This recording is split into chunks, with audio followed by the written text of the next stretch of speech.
Paltrocast now with Darren Paltrowitz. Get ready to listen to your favorite artists. The Paltrocast is starting real soon. New interviews, no auto-tune. The Paltrocast now. It's the Paltrocast now. It's the Paltrocast now. Paltrocast. Thank you very much for checking out episode number 59 of the Paltrocast with Darren Paltrowitz.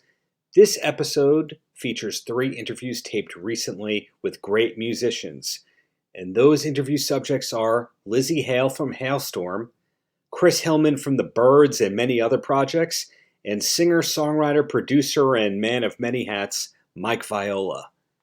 First up is my interview with Lzzy Hale from the band Halestorm. Being the front person and primary songwriter of Halestorm may be her day job, but Lzzy Hale is currently hosting the AXS TV series called A Year in Music. It's a fun countdown-style year-in-review show that looks back at some of the best years in music. It combines interviews with some of your famous artists talking about favorite moments in music, archival clips of performances, all sorts of fun stuff. And as I say in this interview to Lzzy herself, AXS TV is actually my favorite channel. It not only has Impact Wrestling, which has given me a lot of talent for this podcast, but great documentaries, concerts, always something great on that channel every day. Lzzy was a delight to talk with. I had previously interviewed her over email, but this is the first time that we spoke by phone. Hope to speak with her again very soon. Lzzy, thank you so much for your time. Long-time listener, to say the least. But it's great to see you trying something new here with hosting the show for AXS TV. How long was it from getting pitched or auditioning to actually being able to announce this? Well, first of all, Darren, thank you so much for taking the time for me. I really appreciate talking to a friendly voice, and thanks for taking the time. As far as the timeline goes, time is elastic anymore, and so it's actually really it's hard to like pinpoint because it feels like it actually happened fast as far as that aspect is. And I'd been doing a couple different things just during lockdown and this pandemic, and just kind of reaching out in different areas, and really just as a personal challenge for myself, it's just to see what I could do. I've kind of always been that way. For heaven's sake, my band was born that way too, where it's like, well, let's just dive headfirst into the Shark Tank and we'll figure it out, So I've been doing a lot of that lately, but a lot of those different projects ended up, obviously garnering the attention of the AXS TV folks. And I've actually known a lot of the people that work at AXS TV for a couple of years now, as far as just, in various, awards shows and little things that they've ended up hosting before. So we've kind of always been ships that pass in the night, but have not actually done something together. So it's been, it was just so neat to like get basically get the email and say like, hey, we want to consider you to be a host for the next season of A Year in Music, which is an amazing show. And it's like literally like going back in a time machine and actually like just dissecting every year and everything that happened with it, politically and natural disaster and scandal. And there's a little Hollywood gossip in there, but then obviously having the full vein just be how music shaped it. So I was so super excited about it. And so I did, kind of an audition over Zoom, and, literally it was just like waiting for like over the weekend. It was like a long weekend. So I'm just like, oh man, did I pass the audition? Like, did I do good? And then, I got the email saying I made the cut or whatever it was. And we started scheduling time to shoot. So they did everything so amazingly. The crew came out to Nashville where I reside now. And we did it on location. It was a very minimal crew. Everybody was super respectful, safety guidelines galore. I want to even say just for safety's sake, everybody just went overkill, which is awesome, super respectful. Yes. But it was so much fun because, I got to, again, this is exciting because it's something that I've never done before. And it's also was this kind of almost journey of self-discovery in a way, because at this point in time, I know who I am when I walk onto a stage to perform as a musician. But I had no idea when I opened up the door, to film the first episode, this maiden voyage, who I was going to be, who am I going to be once the camera turns on and we're recording and I'm reading my lines, like, who am I going to be? So it's been amazing to kind of see all of these different influences that maybe I have absorbed throughout the years of growing up, as in I can see, in these episodes, my influence of the VH1 host that I used to admire and the MTV host and even Access Hollywood and Extra and like all of those, those crazy shows from the 90s that, I remember in some subconscious way absorbing. So I was able, and thankfully to the, the Access TV people, they really let me put my stamp on all of these years and all of these, and in this show, and let me be pretty much just unapologetically myself. And so again, it was such a neat experience to just kind of hop on that train and see what happens. You're such a pro that you answered a few of my questions that I had coming right there. And before I go back to complimenting you, AXS TV is my favorite network on television because it checks all the boxes. You get the classic rock and music, you get the documentaries and the concerts, you get some MMA and wrestling, you get some great old movies, or classic movies rather. Do you have a favorite show on AXS TV besides A Year in Music? Honestly, that was, I love Sammy's show as well because I love him so much. But yeah, like besides Sammy and then A Year in Music, they have so many. What I love about it is that it's able to be this amazing variety, because even as a musician who my entire life is music, and that's the common thread, but you can get burnt out on just watching just that, or just watching the documentary. So I love that this is just kind of this in-house hub for all of the things that I could possibly be interested in. I've actually learned a lot about wrestling through watching this channel because I've only had some meager experience with, the NXT stuff, that I've done in the past. And so when I was like, well, where do I even start? Like, oh, sweet, this is here too. So it's really just such a neat, obviously, like I said, there's that common thread, that core, or that heart, so to speak, that they obviously, it's everything, all roads lead to music, but you can just see all the little branches, off of that tree. And so it's really, I mean, regardless of whether you're a musician or you're into rock or you're into pop or you're into wrestling or just into some good old fashioned like comedic entertainment, because believe me, nobody can really watch it without having a little chuckle here and there, depending on whose personality is coming through at the moment. There's really just something for everybody. So this is another reason why I was really excited to be a part of the AXS TV family, because I felt like it wasn't just me being put into one box. It was just the whole thing. Right. That's a really good point right there, that it's that diversity that you sometimes crave. You don't want to just be thought of as the musician, the singer, that kind of thing. And you were such a natural. I promise there's more compliments coming, but you're such a natural speaking in front of the camera. It doesn't sound like you're just reading cue cards or TPT or whatever you want to call it. It sounds like you actually know this kind of stuff. I grew up watching a lot of those bad Time Life compilation commercials, and you see Roger Daltrey, oh, yeah. who I love Roger Daltrey, but he's not the best reader per se. How much of what you're saying is word for word versus them giving you bullet points and you riffing a little bit? I think that honestly, I want to say about 80 to maybe 90% of it was them literally giving me the scripts and guidelines. But even when I was reading, you know, and like obviously we were using a teleprompter and all of those things, and which is a whole different experience. And like one of those things in my mind, I'd only used a teleprompter once before when I was hosting or presenting at the Grammys a couple years ago, and I'm like, man, what if I'm terrible at this? I've literally committed full hook, line, and sinker. What if I'm and what I realized is that absolutely, they were just so nice, and they're like, hey, this is like what we got, and you can read throughout, you can expand whatever you want. And so a lot of it was honestly me kind of going off script and being like, well, this is actually what was going on in my life, and it was fairly natural, and it was something that. Thank you so much for the compliment. But it really was just as a surprise to me than anybody else. I'm like, oh no, I'm actually like, I could be good at this. So that was exciting for me.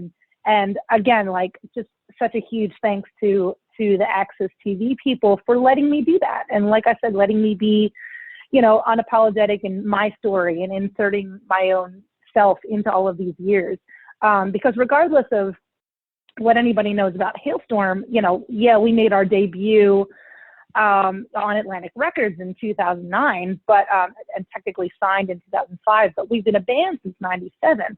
Mm-hmm. So it was really neat to just kind of, you know, like I said, hop inside of that time machine and just go back and be like, oh yeah, this happened this year, and holy crap. And so you just got to learn a lot about it too. I can imagine. And you said the magic name before, Sammy Hagar, one of the great shows on AXS TV. Can you give any hints or spoilers? Will we be seeing any Van Halen stuff within the series? Oh, yes, absolutely. Especially considering, and it's funny because, so as far as myself as a music fan and growing up listening to music, I've been talking a lot about this, whereas I realized I was a child of the 90s, you know, so as a teenager and as I'm coming into my own, right. It's the 90s, but I was obsessed with 80s hard rock and metal. So there was so many, I mean, there is specifically, you know, one or two times during these episodes where I end up referencing the fact that like my parents' song was Panama by Van Halen, if that gives you any inkling of wow. the kind of childhood that I grew up with. So I remember from an early age, you know, in fact, I think my mom actually she ended up sending me some pictures of me with headphones on. She's like, I'm pretty sure this was, you know, it's either, you know, Women and Children First, or it's 1980, you know, it was one of those that that they were forcing me to listen to. But that ended up being such, you know, from the time that I was a very young kid, you know, this was my first introduction to music, was those times. And so also, if you can imagine me being, I ended up referencing some things too, or out of my own life, whereas when I was 11, you know, I ended up taking an Alice Cooper and Dio CD to a sleepover, trying to convince, you know, and so like there are a lot of little things that I was able to pick out of all of these years, even if it was something like 1989, which obviously I was born in 83, so I wasn't like extremely self-aware in 89, but all of those things, there are some things that I definitely remember trickling in.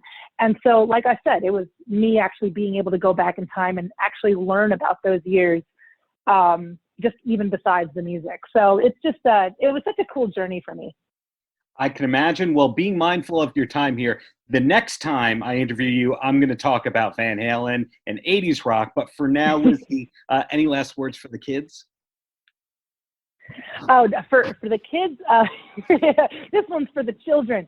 Honestly, I am so excited to be making my TV host debut on AXS TV with a year in music. And, you know, again, thank you so much to the AXS TV family for having me, but also specifically thank you to everybody that has not only accepted me as, you know, a musician and or whatever, a rock star or whatever you want to call me, but accepting me as all of the things me. And I will promise you, during this journey with a year of music, you're going to be seeing all sorts of different sides that maybe you didn't actually even know about me. So I'm just excited for everyone to watch it and make sure you tune in.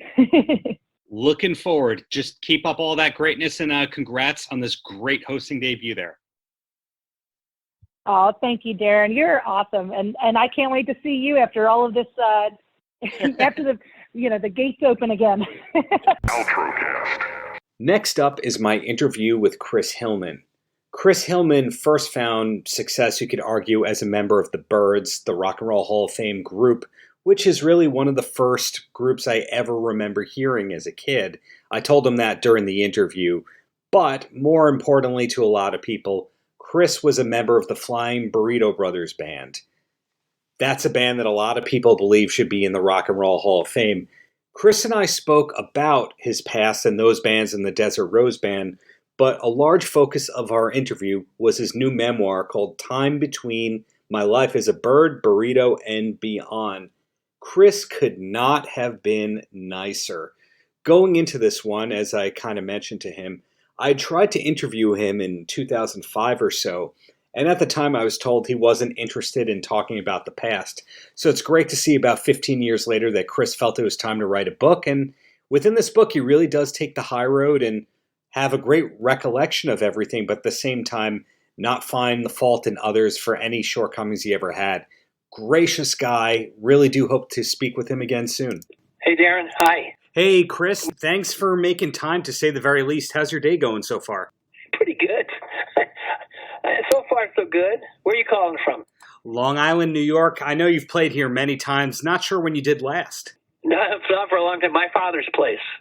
Exactly. That place actually reopened. I must have played that in three different entities. Different groups and stuff, yeah.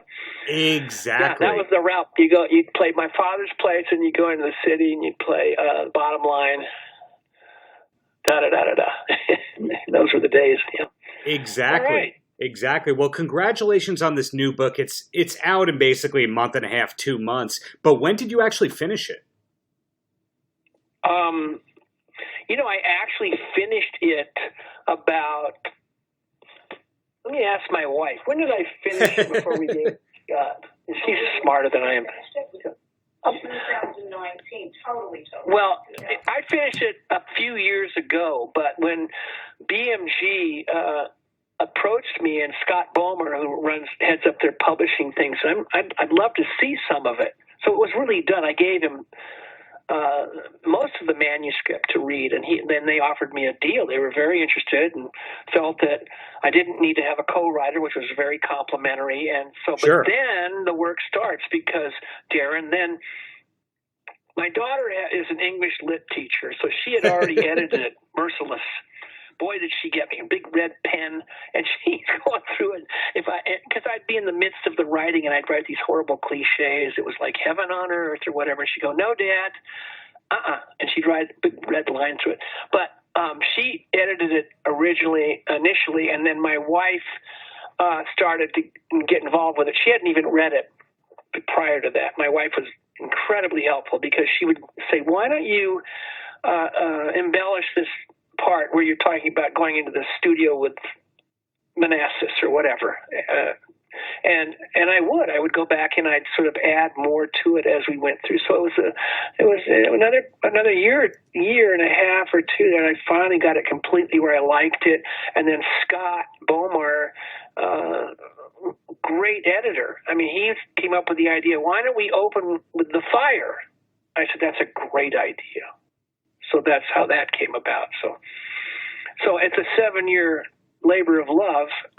Initially just started for fun, and I had a good time, and I remembered things, and I kept writing. But then I got really seriously put it under the microscope after I signed a deal. When you started writing the book, was it more to document your past and tell your side of the story, or was it also, hey, this would be a fun creative project? Both, but it was a lot of let me set the story right. Let me set this story straight. And because I had read so many inaccurate portrayals of the Byrds and the Flying Burrito Brothers, those two bands alone. But I thought that was part of it. I wanted to leave something for my two kids. I didn't have grandkids yet, but I wanted to leave something for them. It was just basically about music. It was just about having a real passion for it and extremely blessed and lucky life for the last almost 60 years. Yeah. Right. I'm not going to spoil where it is in the book in case somebody hears this or reads this before they check, that kind of thing. But you say the quote, "I never thought about the money, the future, or chasing down stardom." And that's just one of the examples of the gratitude that you always show. But one thing I wasn't sure about was, were you always filled with gratitude, or was there just a wake-up kind of moment for you to become a positive guy? That's very good. There was a wake-up moment, and part of this book is, here I'm coming out of a 16-year-old kid, and my dad kills himself, and it was extremely difficult. He was a wonderful man. He was not an abusive, bad person. He was a sweet, affectionate, very bright, loving man, and he just had some issues, and it overwhelmed him, unbeknownst to any of us. That we didn't know he was going through this. But so part of this book is, here I'm coming out of it. I had this anger for 30 years through all this success, Byrds, Manassas, Burrito, and I had all this anger issues. I was so mad, and that's what suicide. One of the side effects of suicide is you're very angry with the person for leaving you. Right. And he left us, and as you read, we were broke. We had no idea. And so we did what we have to do. My brother was already gone. He was in the Air Force. My older sister was married. So my little sister, and as you read, and myself and my mother, we'd move to the city, which was completely alien. And I went to work in the daytime and went to school at night, and my sister, blah, blah, blah. But we had to. There was no options. No one said, "Oh, I'm not going to do that. I'm not moving to L.A. I'm going to do that." You had to. Mm-hmm. We had nothing. And we went and we did what we had to do. And I owe that to my mother, who was a wonderful, very tough gal, and kept it together. But you'll see where I finally didn't take things for granted, and it was far into the book where I got older. I had survived this hepatitis C. It was killing me. They actually had cured me in 2-3 months, and the doctor kept me on this medicine, which damn near killed me, almost took me out. But I made it through that, and I made it through, I developed the confidence. I learned how to be a better singer and a better songwriter, etc. But initially, when I started out, this is a long answer to your question. But a great answer. I didn't have any aspirations to be a rock star or a country star. I wasn't really good enough. I didn't have the confidence. So I wasn't trying to be the next Bruce Springsteen or the next George Strait or something. I didn't have that then. But then I developed it, and I learned, as we all should. I just went and learned how to do it. And by the time Desert Rose Band came along, I felt like I had really was able to grasp a leadership role, more prominent leadership role, and leading a band, writing the songs, and running the band. And that band was the longest one I was in, 8 years, just about. So it's just I think maybe the one thing I would hope the book would do for anybody reading is to give them hope. And I had developed just a work ethic that my dad taught me, and I just kept going. I'd fall on my face, I'd pick myself up, figuratively, and just keep going. And I mean, there was in the early years, so many times I thought, well, I'm going to go register for the next semester at college. And a door would open, and it happened that way. And I always mention to the book the people that were mentors to me, from the very first one in my high school, this wonderful man, the high school custodian, the janitor. And can you imagine in this climate, this day and age, you couldn't go to the teacher's house or the janitor's house on the weekend. Right. You know, it's like I would go there. Bill Smith, I'd go there on the weekend. He'd sit me down. We'd play. He'd show me stuff. It really gave me an education. I was all 15, 16 years old. But I really hold it. And mentors, it's usually, they don't, that they're not aware of that role given to them, but they're the people in our lives that say, why don't you try doing it this way? You know what I'm saying? And so that was a big part of it, too. I also had some great friends that stuck by me after. It's like Steven Schiltz, a good guy. He helped me out when after Manassas was over, and I had this issue going with the solo album and the producer I had, and Steven, I called him up, and he says, well, let's get Ron and Albert out there and get going on this record. And he helped me. He wasn't trying to take over or do anything. He just guided me out of that and fixed it for me. Crosby helped me when I was sick. Roger was always there for me. And just, you know, I wish I could say it about everybody I worked with. It wasn't always the case, but I just don't hold any animosity towards anybody I worked with. What's the point after all these years, you know? Yeah. A lot of them I lost at such a young age, you know. Without being a spoiler guy, there's a great anecdote towards the end about Roger and him helping you out. So that's just kind of a great ongoing theme, that this is a guy who's going to tell the truth and tell what happened, but he's not there to throw everyone under the bus. In an earlier draft of the book, was there ever a point that you almost were throwing people under the bus? I think I did. I think I might have got a little harsher with certain people in the beginning, but I quickly looked at that and I went, no, because then I remembered a fella who had been in a very, very, very successful band and had written a book about that and was so mean. It just about derailed his career. I won't bring names up. It's a group that's named after a bird. I can't tell you that. We can't do that. But my point is, you cannot put down on paper that vitriol. It'll get you. You can't do it. And why would you do it? Why? If you're going to write something out and say, they did this to me and this is why and it's always the scapegoat concept that it backfires on you 10 plus. You know, you can't do that. So yeah, I think maybe in the beginning I did have more of a harsher assessment of certain people, but I quickly fixed that. I went, we're not doing that. We're going to talk about the music. Right. And we're going to ever so subtly say, well, he had some really tough times. Like Gene Clark. Wonderful. What a talent. Prolific. When we started the Byrds out, Darren, and Gene and Mike and I were sharing this little house for a tiny place for a couple months, and we were just starting. And Gene would be he would have 2 or 3 songs written every week. 2 or 3 songs. Wow. Two of them would be incredible, if not all of them. Yeah, it was so prolific and such a tortured life. And you go, my God.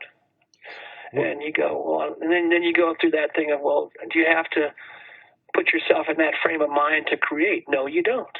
You do not. Right. And so anyway. Yeah. I don't know what else to tell you. Ball's on your court, buddy. Go.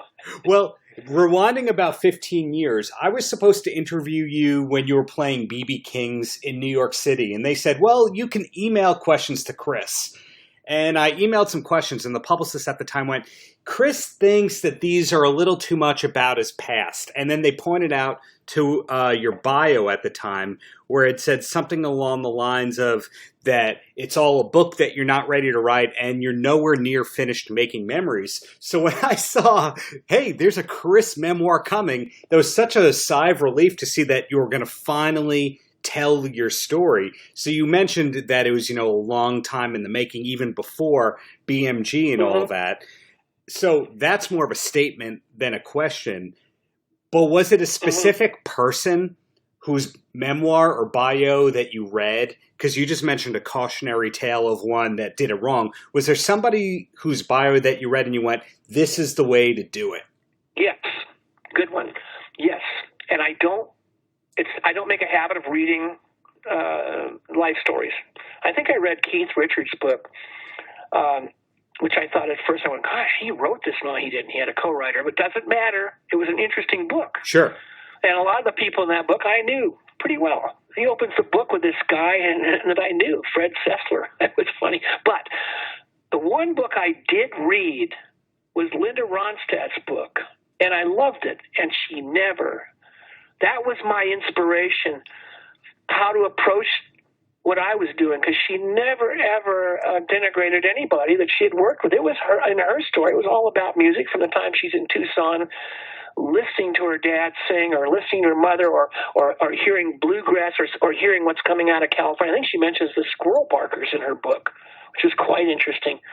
And so her, and I did send her, I think I sent her an album, Biding My Time, and I sent her a little note, and I said, I have to tell you, I loved your book, and it was such an inspiration how you handled it, your story in regards to the people you knew and worked with. And that was quite a wonderful thing. That really put it in perspective for me. And I can imagine. There's few people that you can learn more from than Linda Ronstadt, to say the least. And no kidding. And of course, there's that great quote that's associated with the press materials and all that from Tom Petty about how, the Eagles, you guys basically paid their fuel costs and all that. I love that quote. He wrote that when I got this award from the Folk Alliance, and my wife, bless her heart, she had all these people write a little note, and they were going to read them. I had no idea that was going to happen, and I see it as someone reads that note from Tom, and it was funny the way he wrote it, because it's going to be in the book. I think we've got it as part of the photos, but it's so funny because he was sitting on his plane or his tour bus writing this out in longhand, and there's a place where he crosses a word out, but it's a funny quip that he wrote, and some other people wrote stuff. Absolutely. Your book is not short on great anecdotes with great people, which is a testament to a longevity oriented career. And can I ask you 2 quick questions, then you'll be on your way? Of course you can. Awesome. My first question is, when I think of Chris Hillman, I think of amazing music. The Byrds' Turn, Turn, Turn was probably the first song I ever remember hearing and liking. So, of course, I've liked your music almost my whole life. But I don't know a lot about you, even after reading this book, beyond the music, the family, spiritual beliefs, and all that. Are you a sports guy? Do you have any random hobbies that we don't really know about? Well, Darren, I used to. When I was a younger guy, I used to surf a lot. I did actually when Desert Rose Band decided we're all done, everybody. And anyway, I was the one band where we all said, okay, we're done, and we're all friends. We're still friends today. Then I went back, and I had been studying martial arts in the 70s, actually from one of Chuck Norris's schools, believe it or not, before he was an actor or whatever he was. He had some schools, and I had started back in 1970. And then I had this time, so I get back into that and spent 5 years in Chinese Kempo and got a black belt, and then I got a second-degree black belt, which was harder.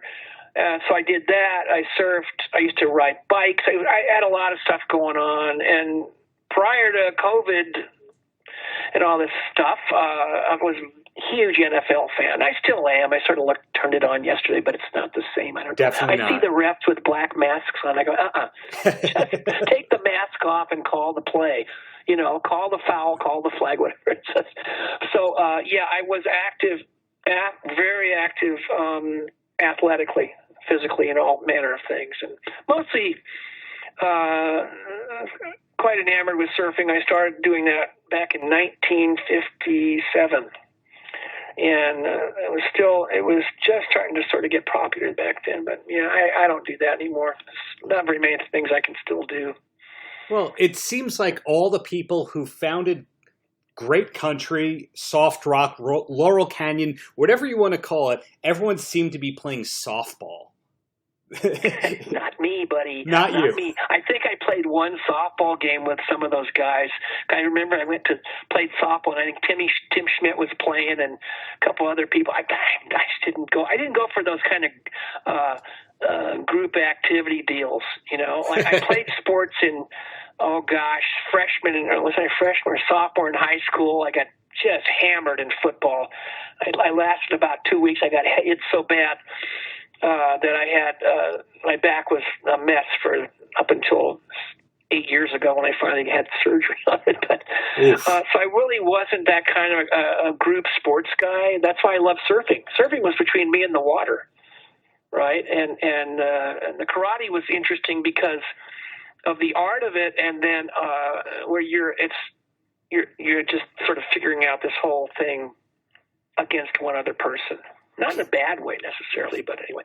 The other thing that was interesting about my martial arts stuff was this was a style that was started by Ed Parker. Ed Parker was the guy that taught Elvis. But the one thing that was really interesting, I'm just adding this, is that right before we all tested for black belt, when you were deemed worthy to test for your black belt, you had to turn in a 15-page thesis on something to do with the martial arts. I said, that's an interesting thing. And I did it. It was a great exercise. I hadn't written a paper since high school, 1962. So this was this was in 1980. Excuse me, 1990s. So all of a sudden, here I'm writing a paper. But it was fun. Anyway, so those are the things I used to do. I used to be able to do. Well, my wife took my bicycle away. I can't do any bike rides. Grew up with horses, as you know in the book, and all those things. So, got it. And my last one, and say as little or as much as you want, is any last words for the kids?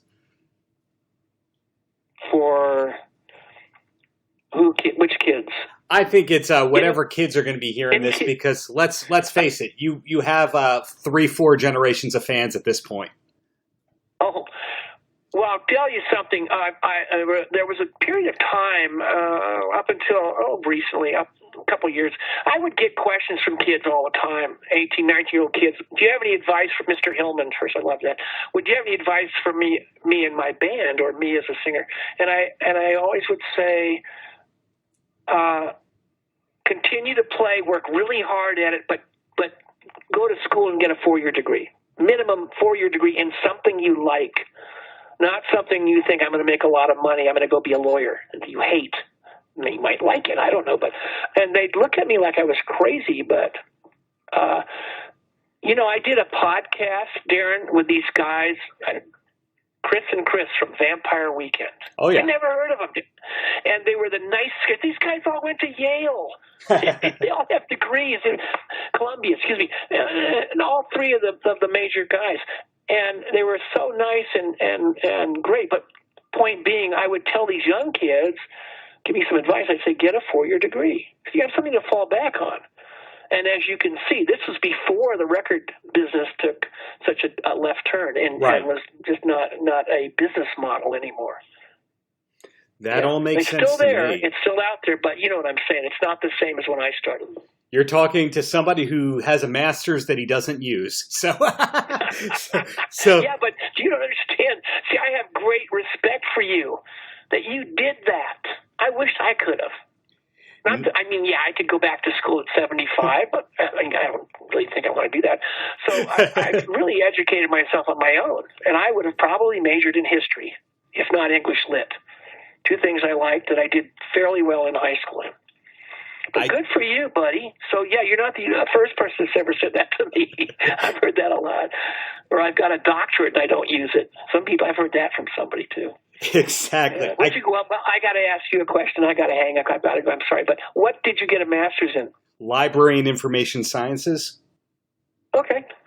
I know somebody that has a degree in library and whatever it is, master's. Yeah. Yeah, the field is always changing, man. But Chris, thank you so much for your time. Congrats on this book, and just keep up the greatness. Thank you, Darren. I appreciate your call. It was My a very pleasure. good interview. Have a great rest of the day. All right, buddy. Thanks. Bye-bye.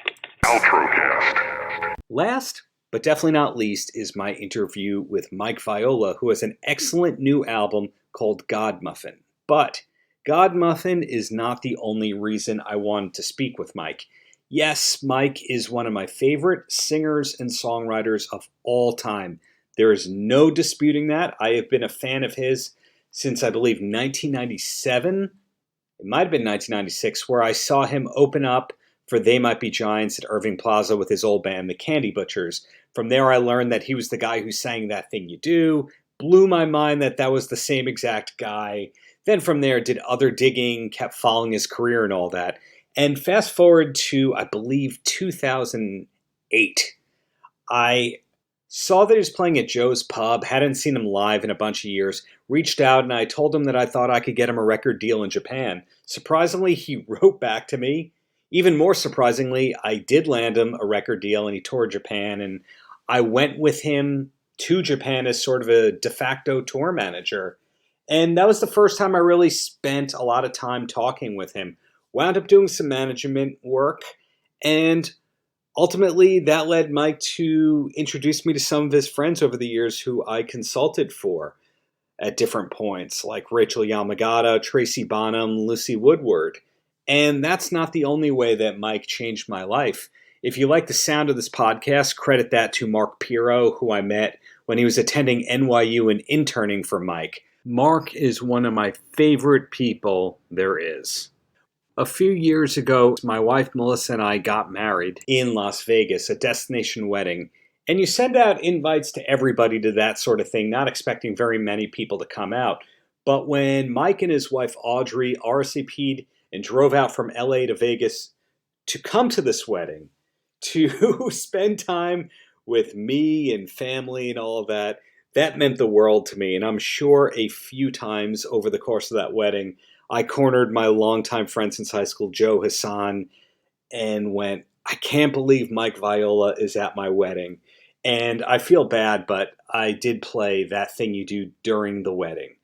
Back to the interview at hand here, because I do realize this is getting a little long-winded and sentimental here. Godmuffin is an excellent record.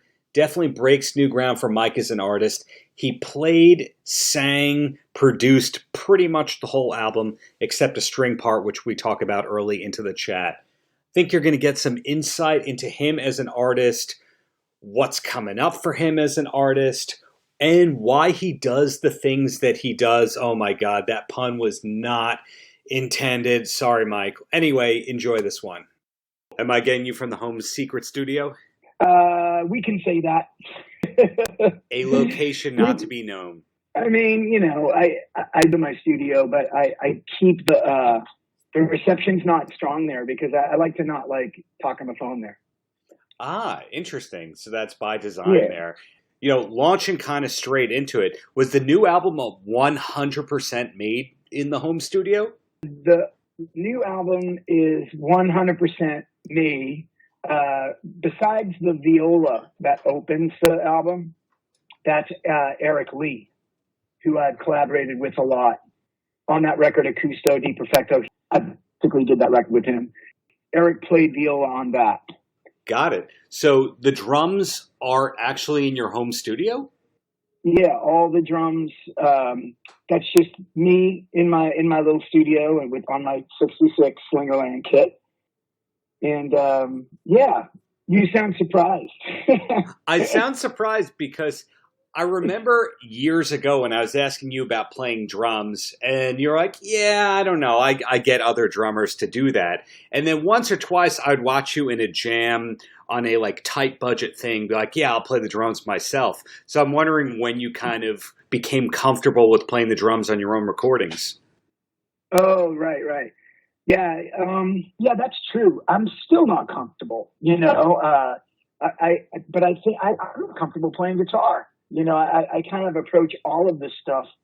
All of music is all still a mystery to me. It really is. Not intellectually. I can describe it and talk you through it. But when I approach playing it, I like to be a little bit scared. So I think that kind of makes me, as Griff Goldsmith, who, you know, for my money is one of the best drummers in LA. He's in the band Dawes. Yeah. he calls it my dumb drumming. Dumb drumming. Yeah, he's like, man, it's so hard to play dumb. And I'm like, what? He's like, I can't play drums the way you play because it's so, Victor and Drizzo used to say the same thing. He's like, it's not something a drummer would do. So I'm certainly not a drummer. But I like the sound of me playing drums to this particular batch of songs at this particular point in my life, you know? Yeah. The drum sounds to me remind me of Hey Jude. Is that kind of on purpose? No, nothing was on purpose as far as trying to make it sound like something else. But that said, yeah, that's totally flattered. I love the sound of the drums on that song. No, the drums just sort of they evolve. Like I don't keep things set up like there's people, some musicians I know that have home studios like to have it set up like plug and play, which is basically exactly what it sounds like. You go in and you just let it rip and everything's already set up. So you don't have to switch to the other side of your brain where all the technical shit exists. You can just stay creative. But I prefer to bounce back and forth because I feel like the technical stuff, there's room for creativity in the engineering. Of course there is. So I don't want to leave that out. I want to leave everything to chance, try and leave everything to be defined by the moment rather than come in there with too many what's the word, like boundaries, boundaries meaning like that's an acceptable kick drum sound, like sometimes I'll get like a really good drum take and then I'll stop playing and go grab a glass of water or whatever and come back to the studio and listen to it without headphones and be like, oh my God, that's the worst kick drum sound. But there's nothing I can do about it. There's nothing I can do about it because the take is really good and I'm not going to get a better one out of myself. So I just live with the crappy sound. And that's sort of how all the early records were made. The ones that I love and respond to most of all are the ones that weren't made at like the record plant or at Sunset Sound or any big famous like high production facility, Hit Factory. Those aren't necessarily my favorite records. My favorite records are the ones that were made at like Stax in the middle of the night.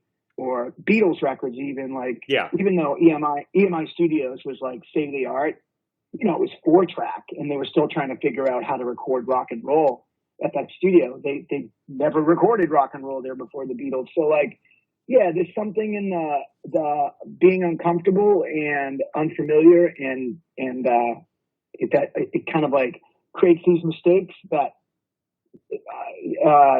But they're not mistakes. For me, they're just part of the whole picture. I don't have a sequitur for this, but it's going to be on point with what you were just saying. And it's that I find 3 kinds of fans of yours at this point in time. There's the first one is the people who found out about you through all the major label stuff and other people's projects, the traditional organic way. Then there's the people who kind of know your discography, but they just color within the lines. Like they don't know about all the EPs. So for example, they'll know about Lurch and they'll know about Electro Deep Perfecto, but maybe they don't know about Melon or Let's Get Christmas or anything like that. And then the third one are the people who just know everything. They probably have more of your demos than you do at this point in time. Yeah. So where I'm going with that is I don't think that you've ever had a period of writer's block. Like, there's been, hey, Mike hasn't had a traditional album in 5 years, but there hasn't been a period where you didn't write 50 songs in a year. Am I wrong about that? That's true. Those 50 songs might have been 50 really bad songs. You know what I mean? To get to the good songs. It's just important for me to keep writing because it's like... songwriting and in the pursuit of songs, it's as important to me as anything I do in my life. And it's not work. It's not a hobby. It's not my passion. It's actually my life, So I do write, but they're not all good. That's not why there's such a lapse of time between records. The truth is that, as you mentioned, like there's people that know about me from the very beginning. But even my very beginning was hobbled by missteps, misfortune, and things that happen to really young bands happened to me. Whereas we got signed, and it was me and my best friend, and then the producer and my manager and the label kind of broke us up because they were like, "Well, Mike's the star," that type of stupid shit, and I didn't agree with it. But, all the actions as a young man, that I was taking kind of, the direction of the people telling me, well, okay, you're a band, but do this. It was always blocking Todd out of, participating. So, I take full culpability for that, but back in the day, it was a bad start, and, so I've never been consistent consistently in the business. Like I know I have friends that like will get signed and then go on tour, and next thing you know, their career is launched, right? Mm-hmm. And then they spend the rest of their lives figuring out how to stay launched. It's kind of like doing a line of cocaine a little too early in the party. And you're like, well, who's got the drugs? Like, this party sucks. I thought this was going to be the best time. And then it's not. And, and you end up rifling through the medicine cabinet in someone's bathroom and, and you're taking whatever pills you can find. And that's like the music career of a lot of people. But for me, I at the beginning, it was a real bad first step. And me, and like my foray, my first steps into the music business. I've always been a musician and a songwriter, but like the actual business was really late because I was, my first wife was really sick. All this, but whatever, just for people to know. And then, she was really sick. And then for years I was taking care of her, and, and then she died. And the result of I was mourning over that for like a decade after it happened. So but I'm still writing songs, and people would recognize something in me that was of value. And if I could only get my shit together, and Adam Schlesinger being one of those people, when Kim died, I called him up and I was like, I got to get out of Boston because people don't know what to do with me. They're just kind of looking at me and they just don't know what to do with like a young man who just lost his wife, Mm-hmm. And I moved in with Adam, and he was in the eye of this storm in New York, this really cool scene that he was not only a part of, he helped start, and introduced me to all his friends, and it within a month I got a publishing deal, and then we were trying to convince Chris Collingwood to move from Boston. Using me as an example, Mike did it, you can do it too, and then right. Chris moved, and it became, and I tried to convince Todd to move, and,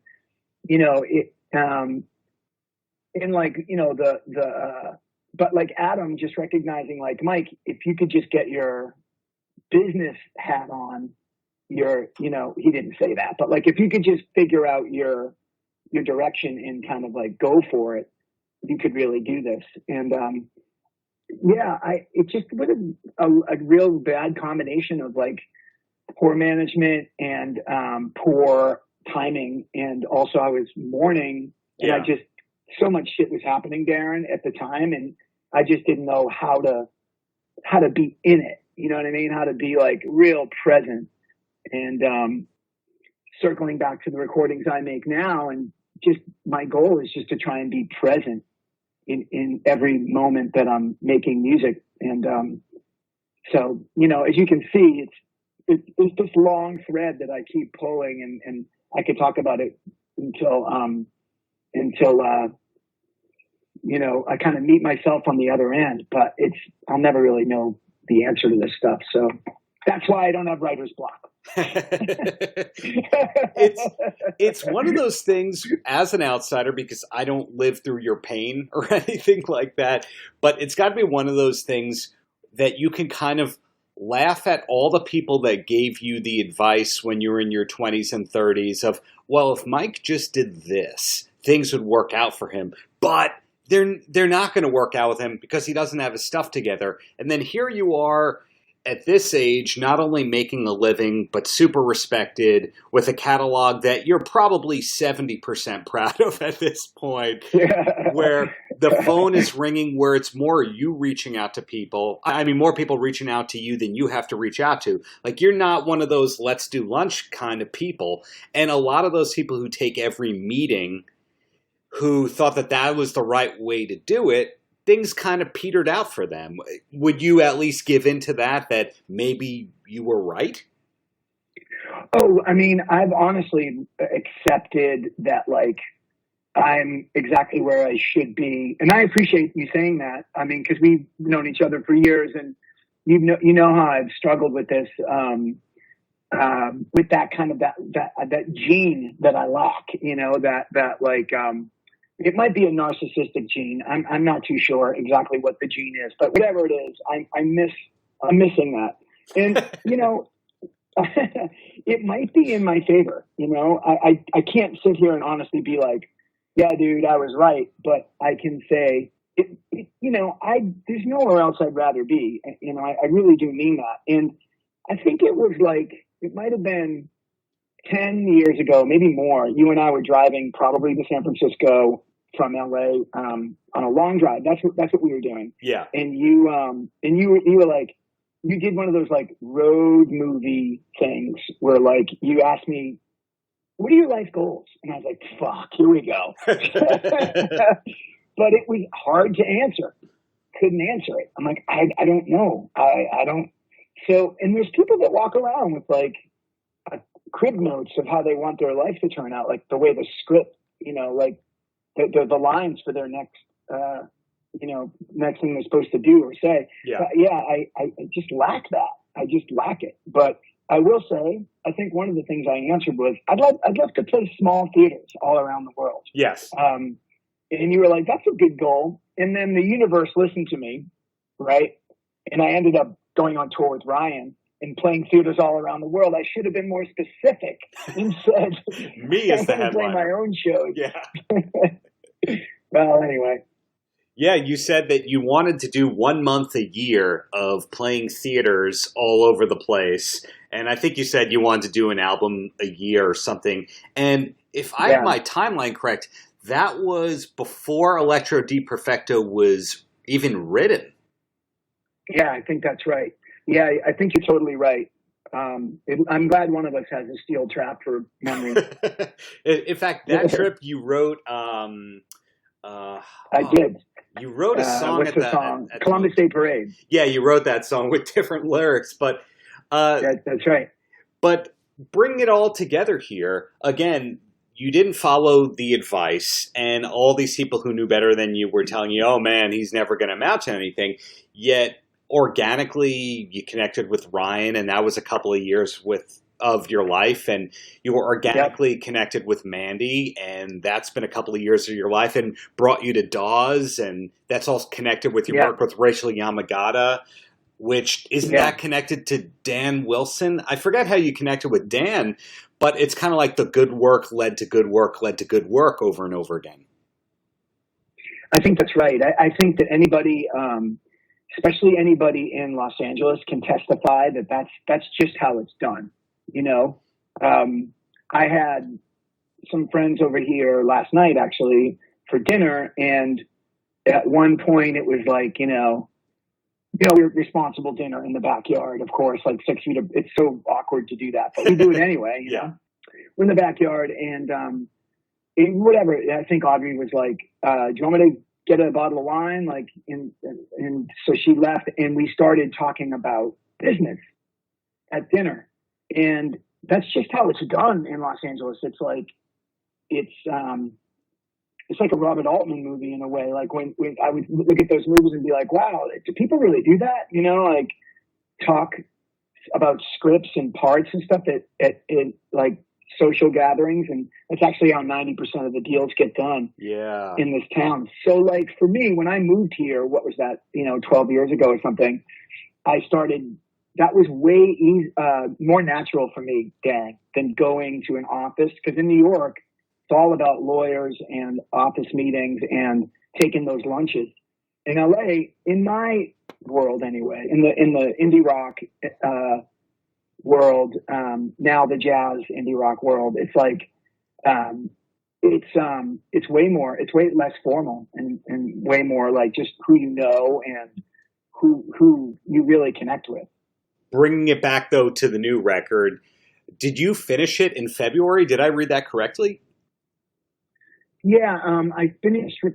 Let's see, I recorded it at the end of February and into March. So I probably finished it more like, I don't remember, but I think I finished it at the end of March. I was writing it on and off. And then, I was writing it over, I recorded that song, the first song, USA Up All Night. I recorded that over the Christmas break in 2019. So, when there was, everyone's on break, and Eric and I, it was pre-COVID. So Eric came over here and, we did that together. And that was like, oh shit, I really like the sound of this. I really like this song. This could be the start of a new album. And then we were I was up in Green Valley Lake, which is a really cool place to hang out near LA. And it snows up there in the wintertime. And that's where I took the album cover. And that's when I blurted Godmuffin, when I said, hey, Audrey, take a picture of me in the snow. This looks so cool. I look like a wolf man or something. And she said, for what? And I said, for an album cover. And she said, your album? What are you talking about? You don't have any new songs. I'm like, yeah, it's called Godmuffin. And that's kind of how the whole thing started. Yeah. And then actually I saw Adam Schlesinger on Valentine's Day in February. We played we had a monthly show together. We were playing here in LA, and we played, and I told him the same thing. He's like, are you working on a new album? I said, yeah, it's called Godmuffin. He's like, what? And I just kept saying that, and I kept writing songs, and they were slowly coming. And then when Adam got sick, in the whole COVID, it just kind of hit us. I was in New York when it hit the States. I'm convinced I had it when I was in New York. Mm-hmm. I think I had it. There's this whole theory that it came to the West Coast first. I'm pretty sure me and a couple of other people that were in my entourage had it. Anyway, we're in New York, and I started writing more songs. And then Adam got sick, and it kind of shut off the creativity for a little bit. And then I just was thinking about how, like, he's lying in a fucking hospital bed and he's not even conscious. And here I am, like, really sad and confused and scared and anxious. And why am I not just playing music? Like, I should be playing music. So I started writing songs with Adam in mind, not like writing songs for him, not necessarily about him, but he's in the DNA a lot. Because me and my buddy Sam Hollander and Jonathan Daniel, like, we were all talking during this time, because we're all close with Adam. And in fact, I introduced Jonathan to Adam. And so, like, yeah, we were all talking about it, like, he's going to be okay. Is he going to be okay? We're crying, we're laughing, we're having all these conversations. And that all fed into my music. And I've just been, repeatedly just channeling him and thinking about him. And we just started to reconnect. And like I said, doing these monthly gigs together. And we had a real fractured relationship, but I think all good friendships do. Mm-hmm. And all good friendship, it's like all good friendships have scars underneath that keep the thing tough. And, and we just stayed friends. And yeah, so the writing and the recording took place all in that time. And then when Adam died, I just took that and I just kept recording, Darren, and I, just kept going, and I just wanted to get it done and make a record. Like I said, the songs aren't like about Adam per se, although you could read into it, and maybe I'm fooling myself, maybe they are, but for me, it's more about like the DNA. Like I'd be playing bass, for instance, and Adam really loves to play straight eighth notes. He's like, and he also loved really busy bass lines, but like, when we were coming up, learning how to be in a band, pre Fountains of Wayne, when it was me, Chris, and Adam, and whoever on drums, like Jeff was this one guy that played in Pinwheel with us, this early band. And like, I would grab bass sometimes and Adam would play guitar, and he'd always turn to me and be like, man, you're way too busy. Like he loved just really mellow bass. So I tried to do that a bunch, just sort of like, almost like it was him playing bass on the record, So with those bass lines, a memory that I have is when you did the Kelly Jones album Shebang, which Adam wrote a song for, and you would be playing bass live, and people would be watching you playing bass, and you were just making up the bass lines as you were going, even if you wrote the songs, and you were basically shredding on bass. You were really busy in such an interesting way that, again, I don't think you knew what you were going to do next. Yeah, it's true, man. I just try and, I do know the songs. I know the chords, I kind of know scales, but not like, on a Mixolydian level or whatever. It's just not my bag. That's all. But yeah, I like to kind of look at music as like undiscovered country every time I involve myself in it. And, but yeah, I appreciate that. It's funny. I remember some of those gigs at Joe's Pub playing bass. I rarely play bass live because it honestly, it's like my drumming in the studio. It's a specific thing, and or in the words of Spinal Tap, it's a selective audience. There's a fine line between stupid and clever. Oh man. The track that you just mentioned, USA Up All Night, I'm maybe the youngest old person out there, so that I know what USA Up All Night is referring to. It's that great late night USA Network show.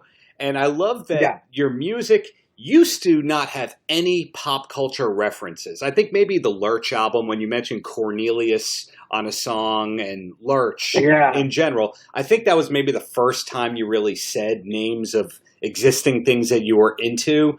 And then before we know it, on Electro Di Perfecto, we get that song that references REO Speedwagon, the Beatles and the Stones and all that. So now we have tasteful pop culture references in your songs. And something like USA Up All Night, I know you're a big horror guy, but were you watching TV all night, so that's where the horror came from? Good question.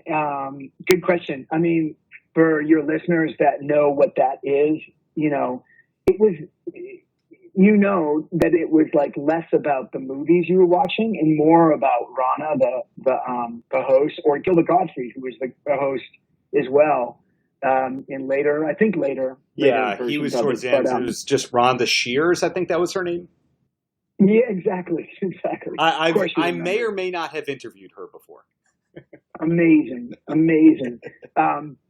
But yeah, it was really about her and about keeping the TV on and having it be my company. You know what I mean?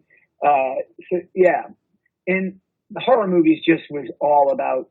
I grew up. I was lucky enough to grow up in a wave of mass media promoting all the Universal monster movies became syndicated. I think in the 50s.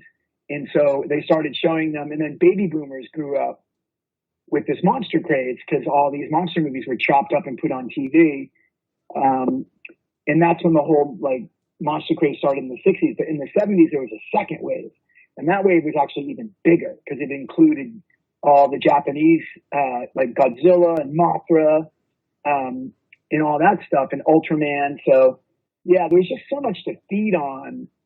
And I just loved I loved the hands-on feeling of like watching King Kong, for instance, which was done in the 30s, and watching that, the original one, and you can see like the thumbprints on his fur from like the dude, that Harry, that was, Harry something, I can't remember his last name.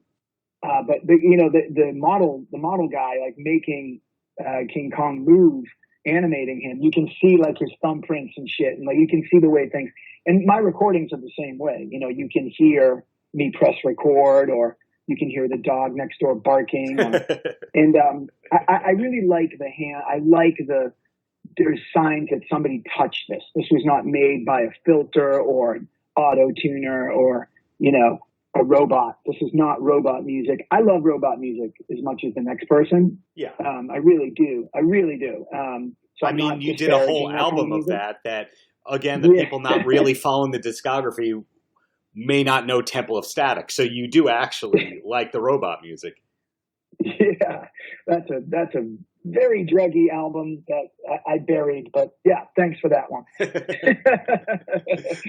So anyhow, yeah, I think I love monster movies. I love how, just how stupid they are too. Like I like how thrown together some of them are, and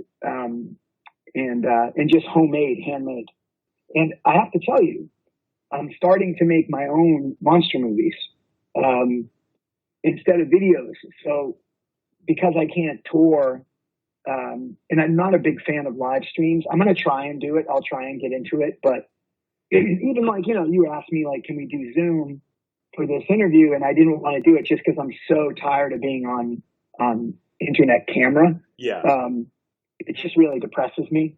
So I started doing videos, and the first one's coming out, I think, next week or the week after. Well, I'm not sure when you'll air this, but anyway, it's for the song called Drug Rug, and it's the first of, I guess, 5 monster movies. I call them monster movies because that's what they really are. The first of 5. So those will be all being released as we ramp up promotion for our version of promotion for Godmuffin. That makes sense to me. And do you know around how many of those you might make, or is it just if it gets traction, we'll keep making them? No, I don't really. I hope people react, and I hope they do something. But the intent is really to make the movies. So I don't know why movies. You've known me for a while, like we said, and I've had like 2 videos under my belt. I'm not really a video person. I'm not my wife is, but I'm not a very visual person. So, but I love monster movies and I love like monster stuff. Mm-hmm. So, I just started doing this, and the question was like, how do I fund this? And I got a call. I can't be specific because I don't want to dog the company that hired me. But I got a call to write some music for a big company. And, I didn't think I could really allocate the time to do it properly. So I passed. And then the producer of the series called me up and said, man, we only need what you do. We don't need you to do anything else. Just do what Mike Viola would do for this specific scene. Mm-hmm. I'm like, okay, I can do that. And we only need a voice memo. We don't need you to go to the studio and everything. And we just need a voice memo. So I did it. And then I didn't submit a voice demo because I was inspired. I was like, oh, this is good. I'm just going to play some drums on this. And then I fleshed the whole thing out, sent it to them, and they really loved it. And then they asked me to do another one. So I started making this like income, and this all happened on weekends and stuff. So it was really doable for my schedule because I had 2 kids and very busy here. But anyway, I made this money, and I decided to use it to fund my monster movies. almost the way that, like, Peter Falk did Columbo to fund the Cassavetes movies. So, and Orson Welles would do these really embarrassing commercials and things like that. Peas, yeah.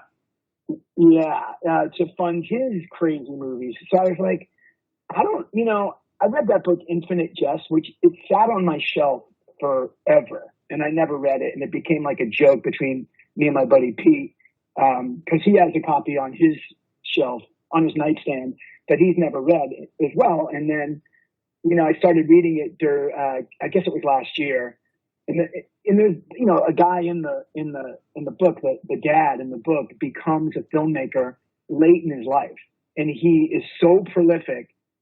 It's, Infinite Jest is one of the names of one of his short movies. And that's not how I got inspired to do this. And when I say Cassavetes, I'm obviously joking. Yeah. Because they're just music videos, man. But just spending money, throwing money at an idea and repeatedly, it feels life affirming to just take a chunk of money and be like, I'm going to do this.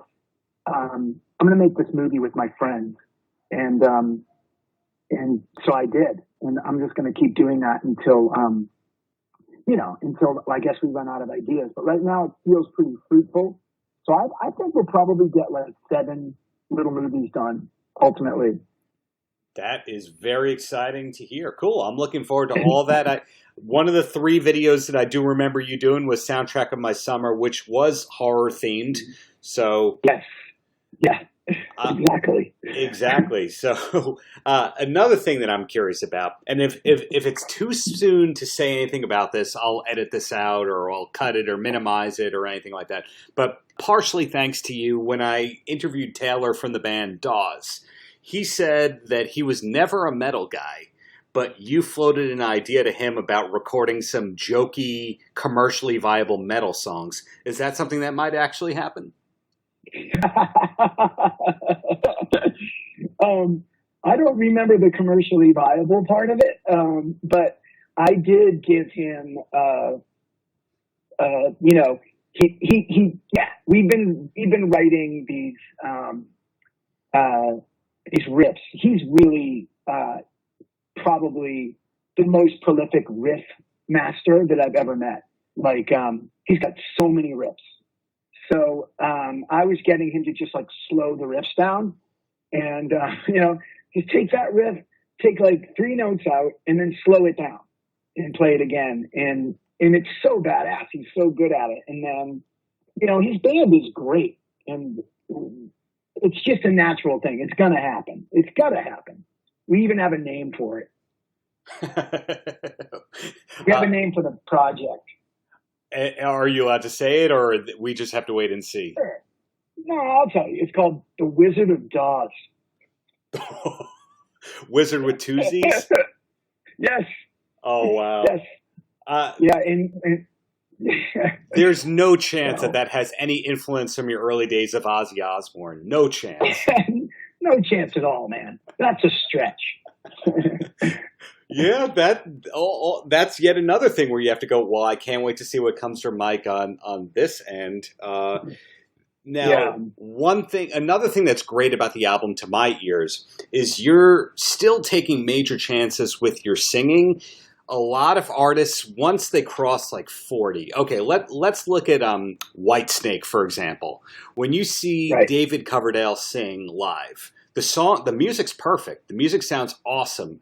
But every time there's a high note coming, the mic just magically moves away from his face. I'm sure you notice he's not aiming for any of the high notes. In your case, you seem to be taking more risks than ever with high notes. And I'm wondering if you are these days doing anything to preserve your voice, if you are doing vocal warm-ups, or you're still just able to do everything without trying. I think I'm way more relaxed now. And so when you're relaxed, you're able to take deeper breaths. And I think it has to do less with the physical aspect. I don't warm up or anything. I'm still the same idiot that just rolls in. You know what I mean? Just rolls in and lets it rip. Again, it's mostly because there's so much for me to discover in the unknown of what I'm doing. And sometimes I really regret it. Sometimes I'm like, shit, man, I should have warmed up. And, you know, especially when you're playing with people and, you know, you're sitting in a room with such accomplished musicians, you know, most of my time is spent, you know, pre-COVID obviously, but most of my time is spent with other musicians, doing something or other. And, you know, I've become very close with Sebastian Steinberg, another, Soul Coffin. He was in New York and his band Soul Coffin. Yeah.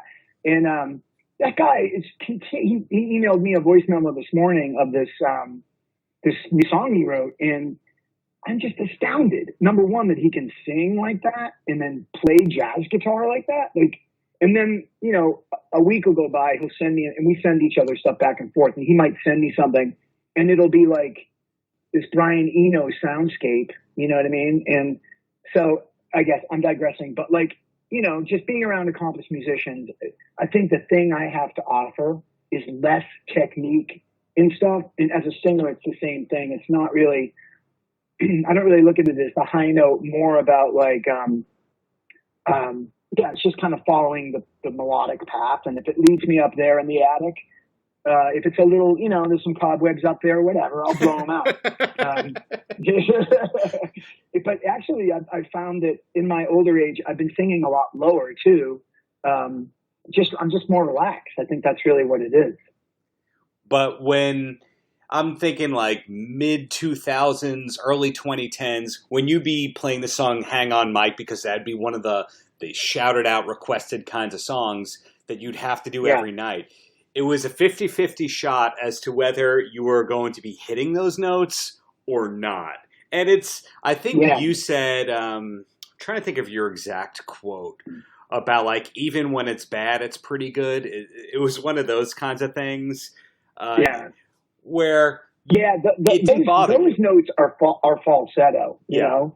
Those guys are very fragile. But the key is, overall with this record, I think it's refreshing because it's honest, even when it's from the perspective of other people, like a song like All You Can Eat. Again, that's from the perspective of another person. It's still honest. You're still taking chances. It's organic. And I imagine you'd have to be proud of it. I don't know if you're going to say it's the best thing you've ever done, but it's probably one of the best things you've done, right? Oh, thanks, man.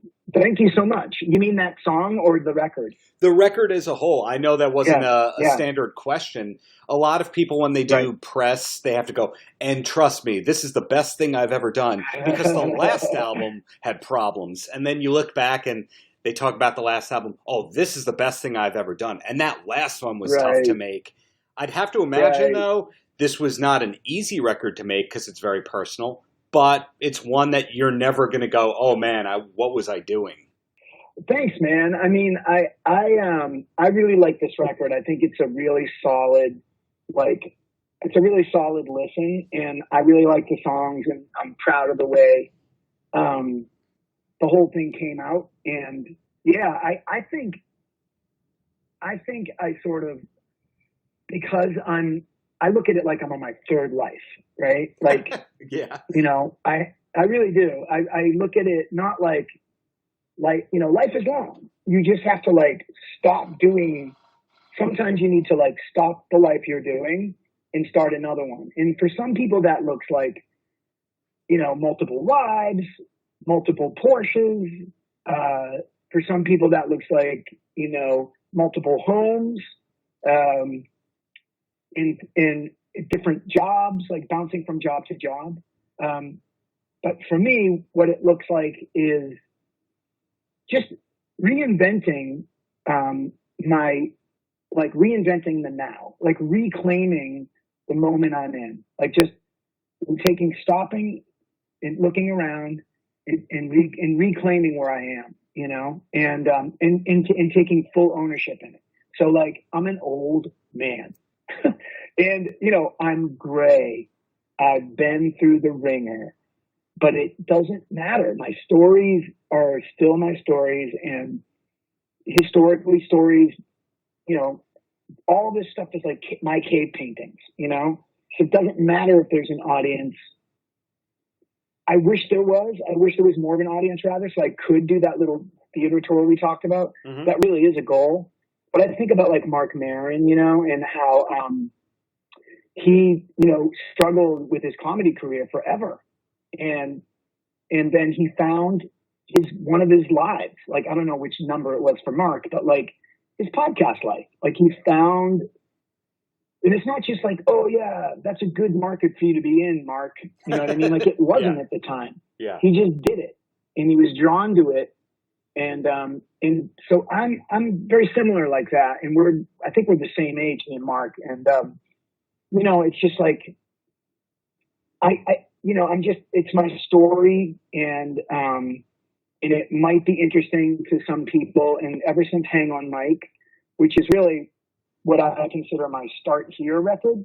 And I know that, you know, there's a bunch of records before that, but I really feel like Hang On Mike was the first record I made that I was able to just do exactly what I wanted to do. Mm-hmm. And it was the one that, for me, it was the one that reached the people I wanted to reach. And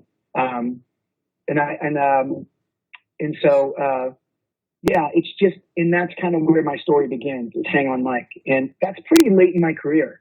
Yeah, you would have been 33, 35 around Hang On Mike?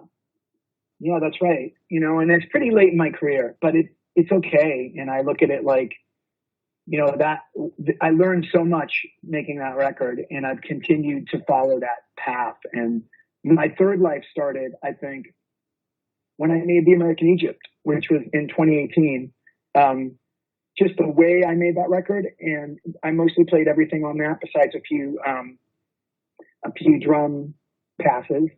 But other than that, like, it's the same thing. It's just a guy in a studio doing exactly what he wants to do. And it's like, I'm in my world. I'm considering what people are going to think. I'm considering all that. I'm just not considering the commercial viability of it. And I think for some artists, that's really important to keep doing that. And I think for me, that's the only choice I have, because if I'm going to try and compete with One Republic or the Killers, you know what I'm saying? Or like I'm trying to think of a band or a singer-songwriter that, you know, I'd even be in their lane. I'm like in my own lane doing my own thing in my corner of the world. But if I like got out of my little corner of the world and I wanted to like compete on like indie rock radio, like that would be delusional. It would be completely delusional. I just instantly get lost, and both figuratively and literally, I just totally get lost and lose so much money and lose so much creativity and opportunity that would come out of just following your own path. But being mindful of what people might think. And even if it's like, I'm thinking about, seriously, man, you pop into my head sometimes, Darren, you know, because you're an old friend. So it's like, sometimes I'll be like, I bet this is something Darren would like. And it will, you know, seriously, like it will be, you know, it won't be like a target that I'm trying to hit, but it will come into my head. Or like, you know, Adam's really going to smile when he hears me put this, you know, fifth over the tonic. He's going to laugh or whatever. For real, like little inside jokes that musicians pass back and forth. Right. So I'm mindful. And my thing is when I'm working with young artists, trying to, you know, if either I'm producing or if I'm A&Ring a young artist, I say, you need to ask yourself, what do people want to hear coming out of your face? Yeah. What do they want to hear? Like, do they want to hear you bitching and moaning? Do they want to hear you celebrating? Do they want it to be high? Do they want it to be effortless? Do they want you on the edge of your abilities? Do they want you like comfortably steeped in your abilities? Like, what do they want? And to really consider that, and then take that into account when you're being fiercely independent and fiercely original, trying to be, you know? And I think that's I think that's how I do all that. And the choo-choo went off the track. Well, before I ask my last question, I mean, my observation is that 10 or so years ago, somebody who was getting to know your whole thing would go, is he a singer-songwriter? Is he a sideman? Is he a producer? Is he a songwriter for other artists? What is he? And, you know, adding in some of the A&R work and all that, that's an extra thing of what is he? But it sounds like what started off as your biggest curse is actually your biggest strength, that you're a utility player and can fill in the holes and the gaps. Yeah, I mean, that might be true, you know. It could be that I'm like a little bit of a handyman, you know, and that's okay, whatever it is. But I do feel like as an artist, that's the one thing I won't surrender. I did when I was younger. I surrendered a lot of components to try and get to the big picture that everyone was promising me was out there for me. But I found that whenever I compromised or surrendered these components of what I truly believed, whether it was my first record for Columbia, when I was told by the record company to just put distorted guitars, like, what am I doing? Why does this sound so chimey? I was trying to make my own record, and they came in and they told me to put distorted guitars on it. And so I got a bunch of drugs and some booze, and I went back into the studio, and in the middle of the night, I just shit all over the track with a bunch of distorted guitars. And they were like, "This is great," you know? and then I continued to do that. Like with Hang On Mike, I remember the record company was like, "This is really great." They didn't understand. Is it done? That's what this is really, really great. Are you done? Like, yeah. That's why it says final on it. But yeah, I'm done. It's like, could you put a little percussion on Nice to Know You? And we think that's going to be the focus track. And Nice to Know You is like this Fleetwood Mac, pockety, like feel good kind of mid-tempo jam. Yeah. And I went into the studio and I did the same thing I always did. I got really resentful and, you know, bought everybody some booze, and we like went into the studio and I got a box of percussion. And I said, okay, roll the tape. Cause you know, everything's on tape for that record. So I'd like fucking go into the studio, they pay all this money for me to do this. And I roll the tape and I just take this box of percussion and I bang it on the ground. Like the whole box. I just bang it on the ground to the downbeat of the whole song. And I submitted that. And, you know, so like resentful, like compromise that ended up in resentful action that was in a way like a little punk rock, but really what it did was it just cobbled any chance I ever had of you know, any kind of success through the traditional business, the music business, you know, channels. But it's okay. Like if you're out there and you're listening and you're like doing your independent stuff and you want 8 guitars playing guitarmony for the solo, just do it. Who gives a shit? You know, it's your kid painting. Just go, you know? I'm taking you way off course here, but imagine had that panned out the way they wanted it and Nice to Know You was the song that you were playing for the rest of your life. Now, I love that song. It's a great song, but imagine that was the staple, and then you're doing the Dick Fox doo-wop extravaganza oldies nights, and you come out and you have to do that into that thing you do every night. You would have hated everything. Well, that's the thing. I think that, like, I mean, not to sound super woo-woo on you or anything like that, but in a way, it's like, I'm just not made for that.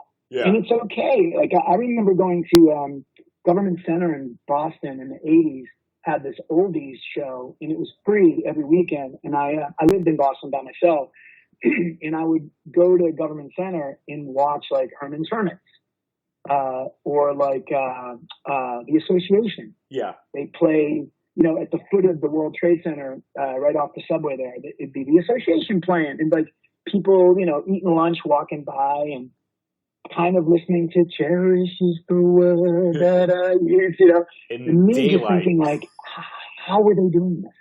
Like, this band was the #1 band in the country for a long time, and this is where all that gets you, at the foot of the World Trade Center, like at lunchtime. That's fucked up. Or like, back to Boston, like same thing. It's like, Government Center on a Saturday afternoon, and it's like the Drifters, but it's like none of the original Drifters. Yeah. It's like his cousin or whatever. But yeah, man, it's that also is a way to kind of tell yourself that you are where you're supposed to be. It's you know what I mean? So you're like, it's just you can look at it that way too. Like, you're just jealous.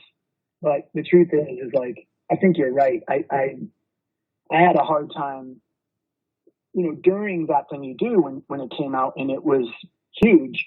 I just denied the whole thing. Mm-hmm. I was like, yeah, whatever. So I've never been good at like capturing the momentum and running with it and capitalizing on it. Capitalism never really sat well with me. Yeah, that makes sense. So it's one of those hindsight is 2020 things where, again, if you had to do those two songs on the Capitol steps, that would have led you in a bad place. Whereas, you will still be proud of Drug Rug in 10 years. I think so. Yeah. I mean, I can play anything off Hang on Mike and be proud of it. And there's one song on the Candy Butchers record, Play With Your Head, that I still love. Yeah, I mean, yeah, you're right. I mean, I can play this music because it's, like I said, it's my actual story. It's not this idea of what my story is. It's not this packaged idea of what my story is. And some people, the whole thing just comes out as a product, like Billie Eilish, for instance, Yeah. Like she's really authentic, and love her or hate her, she's authentic and is also like a walking can of Coca-Cola. Like she is a product, and that product is her. Some people come out that way, but some people need to be kind of forced into it. And I couldn't do that. Well, my last question to you is not going to be who the best lead singer of Van Halen was, which I sometimes do to people. I did that to Linkin Park and Matt Pinfield a couple days ago. My last question is going to be, any last words for the kids? Advice for the kids of America. Well, I'm going to say something that's very woo-woo. Woo-woo is my new term. Yes. Because I live out here in LA, and I guess my advice for the kids would be love one another. Like Crosby, Stills, and Nash, or who is it that originally? Yeah, that's teach your children well, love one another. Well, no, that's a Todd Rundgren. That's a Todd Rundgren song where the chorus is love one another, but. It might be. I don't know. That's just so important. Sure. Even the people you hate, you got to show them a little love, because we're all human, and this thing's hard. Paltrocast. Thanks for checking out the Paltrocast with Darren Paltrowitz, produced by V13 Media. Theme song by Steve Schiltz. Audio mixing by Mark Piro. Until next time, have a great Shabbos. Paltrocast.